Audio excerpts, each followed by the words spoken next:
In regards to which defense is better, I do think Dallas's defense has played a little bit better this year, but I don't think it's that far off. The big difference is Dallas's defense has forced a few more turnovers than the 49ers defense. And so that I think that that's been the factor that's made a lot of people think Dallas's defense has looked exceptionally better. Now, in regards to the Niners defense, because I think what you're asking and with defensive struggles under in the Sorry. topic, like what I think the number one issue is with the defense, I think the biggest thing is just there's been a lack of disguise with their defense. So they line up, and this was through the first 3 weeks. 78.8% of the time, the Niners defense shows the same picture pre-snap that they show post-snap with no disguise, and they play kind of line up and play what they're in. So this is middle of the field closed, which means single high versus middle of the field open, which means two high safeties. The Niners play single high 56% of the time. They play two high 43% of the time. With 39.4% of the time that they line up in single high, which means middle of the field closed, they play middle of the field closed. They play single high. So they play cover one or cover three. 39.4% of the time when they line up middle of the field open, which means they line up in two high. They play either quarters, they play cover two, they play two man. They line up and they play it. So the Niners only are disguising what they're doing on defense 20% of the time in terms of defensive coverage structure, middle of the field close to middle of the field open. 16.6% of the time in their defensive snaps, they line up in middle of the field open and a safety rotates down. So they go from two high to single high. And then only 3.6% of the time they go from single high and they have a safety roll back into two high. And so I think that while those numbers aren't really large for the Niners, even in years past, I think that this is a bigger discrepancy in terms of lack of disguise than in years past. I think that that's been kind of the one issue that I would say they feel a little too simple right now. They kind of line up and just line up in what they're lining up in and play.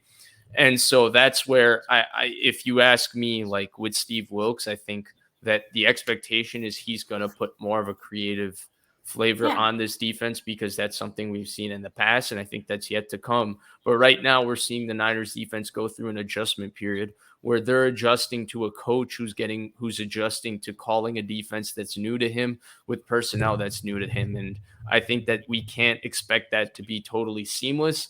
And I think it's not realistic to pretend like, I mean, even with D'Amico was an internal hire. He had been around. He had been a part of Robert Saleh installing this defense. And there were growing pains for him because Josh Norman was playing corner for the first 8-9 games that he was calling this defense. And so there's going to be similar growing pains like that with Wilks. Even with those growing pains, they have the third best defense in the NFL. And I would expect their disguise percentage will be a lot different by the end of the season. Definitely. I've also hypothesized that like as the team gets more comfortable and Wilks gets more comfortable throughout the season, the flow of things would definitely improve. Do you think that and you did say that there is like a bigger lack of disguise than in previous years under D'Amico and those guys. Do you think that the lack of disguise is what's affecting Nick Bosa's lack of sack production? And I want to be clear that he is making a huge impact. People that are way smarter than me, like Rich Madrid, has posted tons of clips on Twitter breaking down. And so is Jordan Elliott on Twitter has breaking down the pressure that Nick Bosa is bringing and the opportunity for sacks from Hargrave and other people that he is causing by getting that pressure. But I mean, I feel like he's always been double teamed a ton, and he's always been getting pressure. And there's just like, I'm interested because I think I've heard the narrative, like now that he's paid, I don't think Nick Bosa is like that at all. I think he's an extremely determined person. I think he wants to be successful, whether or not money has anything to do with it. So why do you think that there is that lack of like getting home all the way? Is it that the 49ers, I've had this hypothesis that because the 49ers have kind of had a lead, that maybe and maybe like to negate a little bit of Nick Bosa, much like I think coming into the Cowboys game, the 49ers are going to try to get the ball out quickly. to potentially minimize Parsons. Are teams doing that more often, like getting the ball out more quickly, throwing it? So maybe that's why. Why do you think Nick Bosa has had a drop in production? Is it just because he wasn't in football shape, quote unquote, to start the year? What do you think? Well, one, I don't know that he wasn't in football shape to start the year because he played really well week 2. He didn't play a lot week 1, so it was tough to really tell, but he played really well week 2. 2, I don't know that he's not been Nick Bosa to start this season. I mean, we're 4 games into the year, and he didn't practice pretty much the entire offseason. And yeah, he doesn't have 8 sacks, but he does have a sack, and he has a handful of pressures. 3, he's been doubled more than any defensive lineman in the league by a considerable margin. And I think the difference is the Niners don't really care if he's doubled this year. In previous years, they would make certain adjustments if he was getting doubled to try and get him a one-on-one. But this year, if he gets doubled, that's a one-on-one that Javon Hargrave's going to win or Eric Armstead's going to win inside. And both of those guys have been playing at an unbelievable level inside. So I don't know that there's a large emphasis to ensure that Nick Bosa is the guy with the one-on-one. Because if Nick Bosa doesn't have a one-on-one, Hargrave wins one-on-one like 99% of the time. The guy's a monster. Guys that with his body type aren't supposed to move the way he does. It's a very unique combination of leverage, strength, and explosion that he has. And then finally, I would say that the last point in all of this is that I think his production is going to come.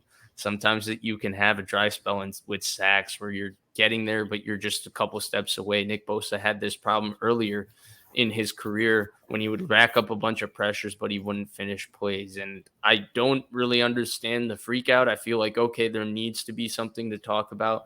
So let's talk about this. I think Nick Bosa will fall into some stats very, very soon, but I don't know that anything he's doing, like if it was a case where Nick Bosa needs to sack the quarterback for the 49ers to be more successful on defense, then I think that it would require a little bit more research to understand why he's not doing that. But right now, I don't think that anything he's doing is detrimental or the 49ers defense is worse by, holy cow, Nick Bosa doesn't have 8 sacks now. You would love for him to have 8 sacks, but I don't know that he's really missed out on opportunities to do that. And he's done his job at a pretty high level. So I again, that entire conversation, I don't get it.